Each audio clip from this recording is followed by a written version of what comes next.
Hi, welcome to my channel. My name is Alexis Marie Chute. I'm an author, artist, filmmaker, curator, and mom to little amazing human beings I've just dropped off at school. I am going to be sharing with you today about something that I do very frequently, but maybe you want to do this kind of thing too and you don't know how. So what that is doing media interviews. What goes into a media interview?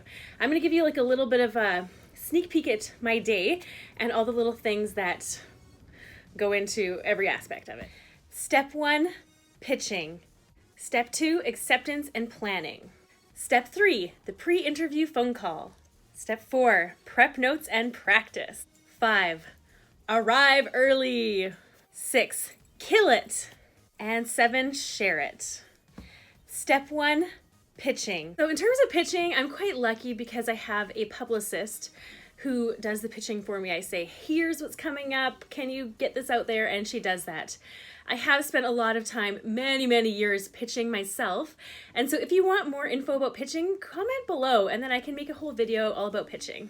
Step 2, acceptance and planning. You receive word that the media outlet wants to cover you and you do the happy dance. This is a time to celebrate, but it's also the time to plan when this will happen. And often the media outlet will give you a window of time. Make sure you clear your schedule because this is a blissful, wonderful opportunity for you to share your important message and you need to make it work with their schedule. Step 3, the pre-interview phone call. So step 3 is the all-important phone call with the producer. This doesn't always happen, but with many media who want to make sure that their interviewees are ready and set to go for their interview time, they will phone and just cover the topics that you're going to discuss in the interview and make sure that you are set with where you're going to be going, where to park, all those little details that will help the interview to run smoothly.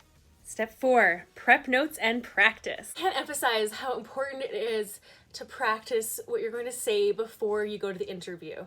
You might think you have in your head this grand master story plan that you're going to deliver, but when the microphone is sitting in front of you, it is really easy to get tongue-tied and to forget the main plot points of the story you're wanting to tell about whatever you're sharing.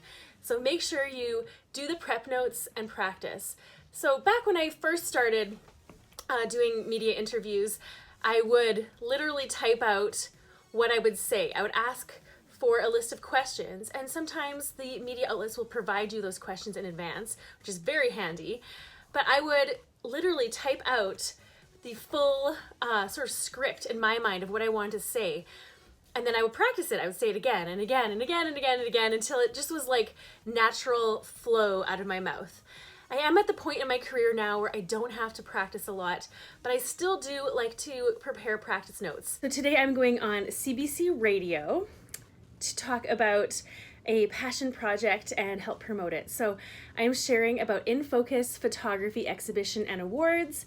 It's a photography exhibition that I curate and I organize and I run with my husband, Aaron.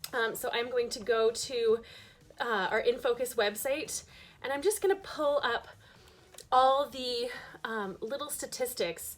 So I'm going to pull up when the exhibition first started, which I'm going to mention. So I'm going to mention how many years we have had this exhibition run. I'm going to mention our current call for submissions, which is our theme is change for 2020. So how has photography developed as a creative and documentary medium? How has our world evolved? How have we grown as people? In what ways have we transformed as individuals? What does metamorphosis mean to you? What ways are we more or less connected in 2020? So those are the themes that I want to bring up in my interview today. I'm going to talk about the deadlines. Here on the website, I also have 15 reasons Canadian photographers should enter InFocus. So all these little things, and then somewhere on this website here, and this is where I'm terrible at dates and numbers. So I know this of myself. So I'm very good at talking about the conceptual ideas behind everything that we're doing, but in terms of the numbers. So here, I just scrolled and I found the dates. So InFocus, we launched it in 2014. I always think I launched it in 2013. So this is why I go through and I'm going to copy and paste these into a Word document. I'm just going to think about them and reflect on them. I'm going to put the numbers in my head. secure those so that when I go to the interview today, I am just super ready. I've got my numbers, everything, all the little details are at the tip of my tongue. Especially I need to do this because radio interviews are super quick. They're to the point. They might even be 1 to 3 minutes long. Can you say what you need to say in 1 to 3 minutes? Because if not, we're going to be heading to traffic and weather, and you know, thanks for coming on the show, and you're going to be like, blah, blah, blah, I had so much left to say. Practice, prepare, and be ready.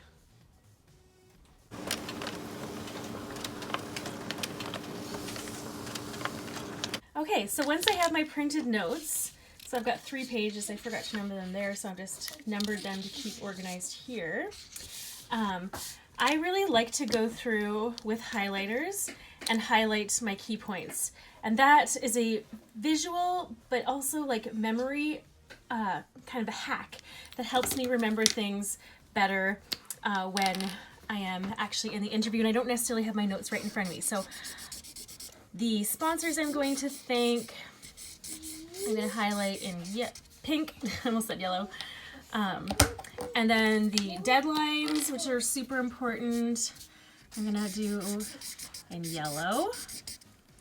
So regular and extended, and let's see what's next. So I'm gonna go through this section and just highlight, because this is a highlighted thing. It's like already abbreviated in point form, but I'm gonna go through and highlight just really specific things.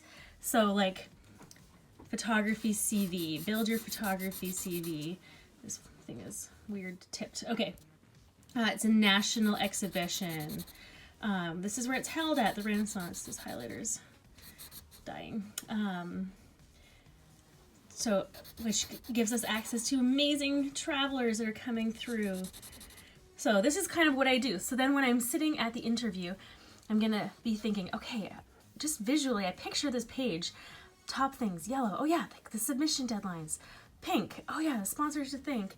And then the reasons to submit are in orange, right? So that's really a helpful clue and cue for me when I'm doing interviews. So even though I'm doing a radio interview today, I still feel like it's really important to get dressed up as if you're doing a TV interview. So I get my makeup done, I wear something that I feel confident and happy about, that makes me feel like, oh, I'm sitting up taller, you know? And because you always have these little opportunities to make a good impression, and radio, even though you're not seen, is one of those beautiful, amazing opportunities that you don't want to pass up.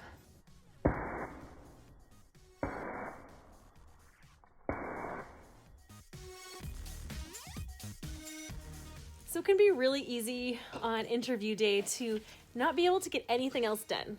And while that determination to be focused and be prepared is really important, it's also really important to have some downtime and do your regular routine. So I'm going to read to my little person who's here now. Hi. Hi. I'm just getting water. Just getting water. And then I'm just gonna like lay with him and cuddle him while he falls asleep. And that's something that's so important to me. I love doing that, and yeah, it's an important part of my routine. So whenever I go for an interview, I really like to bring this little iPhone tripod because I set it up and then I record the interview because it's really awesome to be able to listen to it back. And yeah, sometimes radio, it's like you've done it and then it's gone, but when you have your own recording of it, it's really helpful. Okay, what's in my purse? I've got a water bottle, my little tripod that I just showed you, my lip balm, and also my lipstick, business cards, a pen, and gum. Plus all my notes and stuff that I need. So, something that I forgot to mention in the getting ready part of this video is that I typically don't wear earrings for my radio interviews, especially when they're in studio, because I am putting headphones on top of my ears, and usually it really just pushes into my ear. And even if you're doing a radio interview at home on the phone, you're gonna have the phone pressed up against your ear. And if you have a dangly earring, it's gonna be clanking against the phone. So radio interviews, nix the earrings. And also make sure you spit out your gum before you go into the studio. 5, arrive early.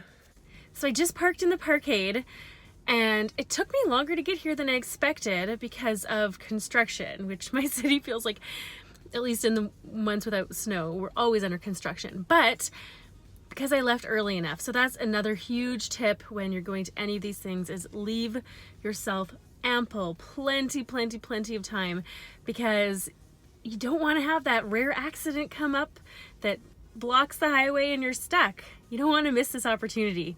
So I still think I have I think it's 15 minutes before I actually have to be there, and then it's 10 minutes before my interview. So I left significantly early, but then I have peace of mind. I'm here.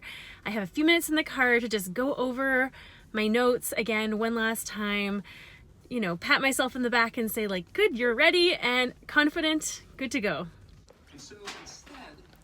Okay, I'm behind the scenes at CBC Edmonton Radio Active, waiting to head into that room to do my interview. These are the lovely people behind me.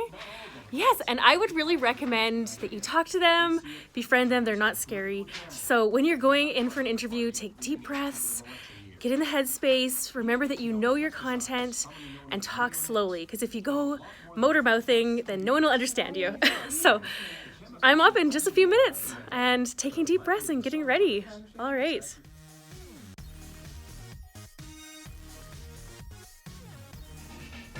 Coming up, a chance for local aspiring photographers to get noticed. Past InFocus exhibition members have had their work published in magazines that have landed big exhibitions and really got their name out there. And he won a record Edmonton Eskimos 50-50 jackpot. Now it's time to pay it back, so. Paying it back with Pay It Forward with football. I'm Ken Dawson in for Rod Kurtz. It's sunny and 20 right now. Some clouds moving in tonight, a low of 10. We'll start the day. Our stalls go.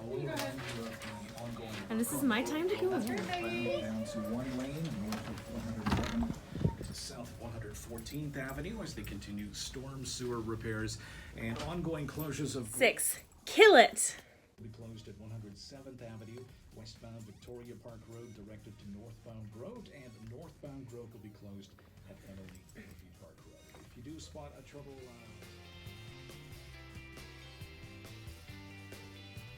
If you're a shutterbug and you think you take a pretty good photo, you might want to consider entering the InFocus Photo Exhibit and Awards. This is the 6th year that both professional and amateur photographers from across the country have the opportunity to have their photos curated and then exhibited for thousands of travelers at the Renaissance Airport Hotel. Alexis Marie Chute is curator of the InFocus Photo Exhibit and Awards and joins us now. Good afternoon, Alexis. Oh, thanks for having me.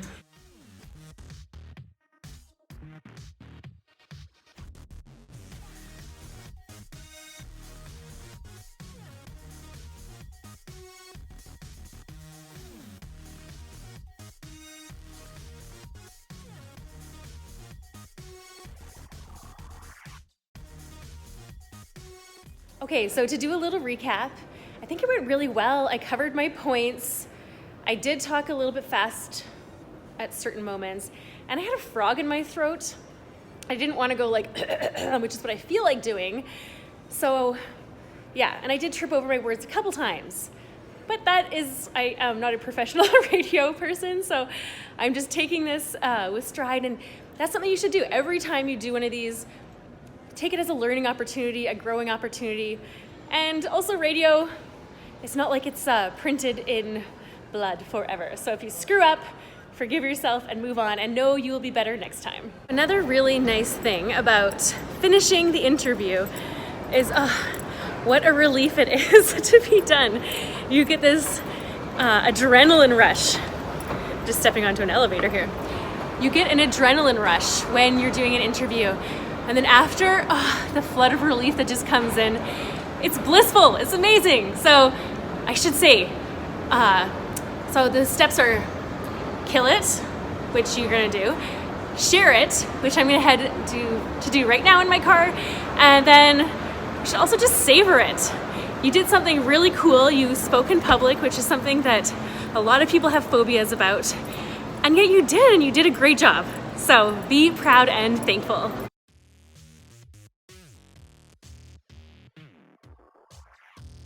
And 7, share it.